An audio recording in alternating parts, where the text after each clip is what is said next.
నమస్తే పెద్ద, ఏం పేరు? నా పేరు కరీముల్లా. ఏం చేస్తూ ఉంటారు? ఏ ఊరు నుంచి? మా పెదవట్లో పడి వ్యవసాయం చేస్తాం. వ్యవసాయం చేస్తూ ఉంటారు. ఎలా ఉంది వ్యవసాయం ఇప్పుడు? వ్యవసాయం శుద్ధ దండగా, ఏం బాగాల. ఏం బాగాలేదా? సరే, ఇప్పుడు కూటమి ప్రభుత్వం అధికారంలోకి వచ్చి 11 నెలలు అవుతా ఉంది. మే 13తో ఎలక్షన్ జరిగి సంవత్సరం అవుతా ఉంది. అంత భారీ మొత్తంలో ప్రజలందరూ కూడా ఓట్లేసి గెలిపించారు కదా, ఎలా ఉంది ఇప్పుడు పరిపాలన? శుద్ధ వేస్ట్, ఏం లేదు. ఎందుకు? అసలు ఏం లేదు. అంటే ఏమేం కావాలి మీకు? ఏం పథకాలు ఏమి ఇస్తున్నారు? పథకాలు ఉంటే సరిపోద్దా? పథకాలు ఉంటే మరి ఏది ప్రజలకు అయ్యే కావాల్సింది. పథకాలు ఏ అభివృద్ధి కావాలని కదా ఓటు. అభివృద్ధి ఏం అభివృద్ధి యాడుంది? అభివృద్ధి యాడ్ చేస్తున్నారు? అభివృద్ధి ఆడ చూపిమ్మనండి. అమరావతి అంటున్నారు, శరవేగంగా పనులు జరుగుతున్నాయి అంటున్నారు. అమరావతి చేస్తే అమరావతి అది చేయాలి, ఇది చేయాలి, కానీ అభివృద్ధి ఏది ఎక్కడ చేస్తున్నారు? ఏ పథకాలు ఇస్తున్నారు? అంటే పథకాల వల్ల వ్యతిరేకత వస్తుందంటారా? గ్యారంటీ. అంటే జనాలు ఎక్కువగా ఓట్లు వేసింది కూడా పథకాలు చూసేనా? పథకాలు చూసే వాళ్ళు చెప్పిన మాటలు ఏంటి? అన్ని పథకాలు ఇస్తా అన్నారు, సూపర్ 6లు అన్నారు, బాండ్ ఓటీపీలు తీసుకుని అన్నీ తీసుకున్నారు. ఒక్కళ్ళకి ఒక ఇది ఇవ్వాల.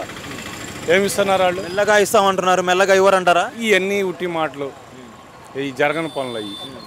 మరి ఆ ప్రభుత్వం ఎలా ఉంది, ఈ ప్రభుత్వం ఎలా ఉంది? ప్రభుత్వం ఏదైనా పేదలకి కొంచెం సహాయకారం బాగా అందించాడు. అది ఈ ప్రభుత్వంలో ఏం లేదు, పేద ప్రజలకి ఏమి లేదు. ఆయన ఈడు ఇవ్వడా? మెల్లగా ఒక్కోటి ఇస్తానని చెప్పండి. అస్సలు ఈ జరగని పనులు, సూపర్ 6లు అన్నాడు, బస్సు అన్నాడు, గ్యాస్ సిలిండర్లు ఎవరికి వస్తున్నాయి? ఒకరికి వస్తున్నాయి, ఒకరికి రాట్లా. 100కి 90 మందికి ఒకరికి వస్తున్నాయి, ఒకరికి రాట్లా. ఏదో వస్తున్నాయని చెప్పి అంటున్నారు, రావట్లేదా? అన్ని ఉట్టి మాటలు, అంతా ఏమి లేదు, ఇక్కడ ఏం లేదు అసలు. అది అయితే మరి అధికారం మార్పిడి జరిగిద్దా 29లో? పక్కా జరిగింది. లేకపోతే ఈ 4 ఏళ్లలో ఏమైనా చేస్తారా మళ్ళీ మిరాకిల్స్? అది అధికారం ఈ 4 ఏళ్ళ తర్వాత పక్కా అధికారం మార్పు పక్కా ఉంటుంది. అంటే ఇప్పుడు అమరావతి 3 ఏళ్లలో కంప్లీట్ అవుతుందని చెప్పి అంటున్నారు కదా. చేస్తారేమో అమరావతి పథకాలు ఆపి మా అమరావతి చేస్తాడు అంతే. అంతకంటే 3 ఏళ్లలో అయిద్దా? 3 ఏళ్ళు ఎట్టయిద్ది. ఇప్పుడు ఆయన అది 5 ఏళ్ళు ఉన్నప్పుడు, ఆయన ఉన్నప్పుడే జరగలేకపోతే 3 ఏళ్ళు ఎట్ట చేస్తాడు ఈయన? ఆయన 5 సంవత్సరాలు చేశాడు, అప్పుడు చేయలేదు. ఆయన 5 ఏళ్లలో అమరావతి చేయలేదు కదా. ఇప్పుడు ఈ 3 ఏళ్ళు ఇప్పుడు వచ్చాడు, ఆయన వచ్చాడు, చేయాలిగా 3 ఏళ్లలో. మీరు ఈ ప్రాంతం మొత్తం కూడా రాజధాని దగ్గర 3 రాజధానులకు సపోర్ట్ చేస్తారా, అమరావతికి సపోర్ట్ చేస్తారా? 3 రాజధానికి సపోర్ట్ కాదు, ఏదో ఒకటి రాజధాని నువ్వు చెయ్యి. నీకు ఇచ్చారు మ్యాండేట్, నువ్వు ఏది చేయట్లా. నీకు మ్యాండేట్ ఇచ్చినప్పుడు నువ్వు చేయాలి కదా.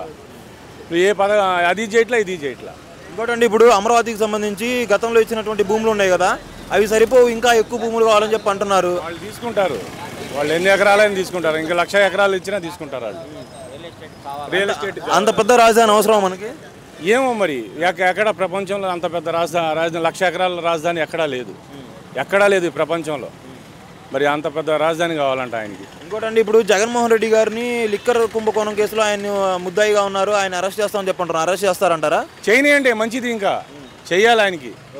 చేస్తే మంచిది. జగన్ చేశారా దాంట్లో నిజంగా అవినీతి? అసలు చేస్తే వీళ్ళు నిరూపించాలి కదా. జగన్ అరెస్ట్ చేయటం మంచిది.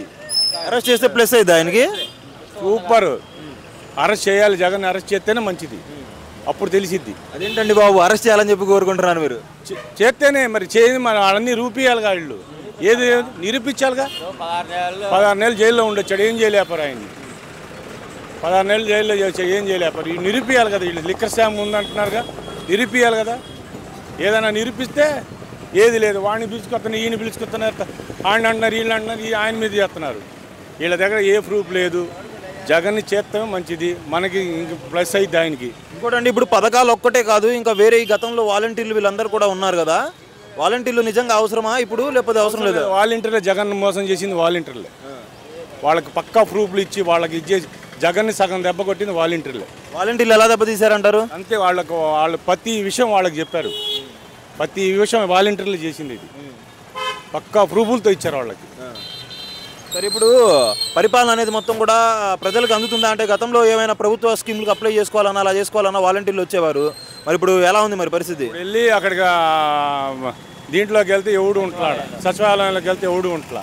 సచివాలయంలో ఎవరు ఉండట్లేదా? ఎవరు ఇద్దరు ఉంటున్నారు, పక్కకి వెళ్ళమంటున్నారు. అది మరి చెప్పలేదా ఎవరికి, అధికారులకి? ఎవరండి అధికారం అండి? అధికారం ఆడుందండి బాబు. మీరు అధికారం అంటున్నారండి, ఏదైనా మాట్లాడితే కేసులు పెడుతున్నారండి. కేసులు పెడుతున్నారా? కేసులు పెడుతున్నారు, బెదిరిస్తున్నారు. ఏదైనా ఇట్లా మాట్లాడంటే పక్క వైసీపీ వాడు పని చేయొద్దండి, ఏదైనా మాట్లాడితే కేసులు పెడుతున్నారు ముందల. మరి గతంలో మీరు కూడా పెట్టారు కదా, ఎవరికి అట్లా ఆయన పెట్టినట్టయితే వీళ్ళు ఇట్టు ఉండేవాళ్ళు కాదుగా. పక్క ఈ వాళ్ళు ప్రతి ఎవరైనా ఇట్లా గట్టిగా మాట్లాడితే కేసులు పెడుతున్నారు. అది 29లో అయితే జగన్మోహన్ రెడ్డి గారు గెలుస్తారంటారు. దేవుడు అది ఇది చేస్తే పక్కా ఇది చేస్తాడు. అది ఈవీఎంలు అట్ట చేస్తే ఆయన ఏం చేస్తాడు? ఈసారి ఈవీఎంలు కట్టడి చేసుకుని జాగ్రత్త చేస్తే గెలుస్తాడు ఆయన. ఇట్టా వాళ్ళు భరోసా వదిలిపెట్టాడంటే ఖాళీ.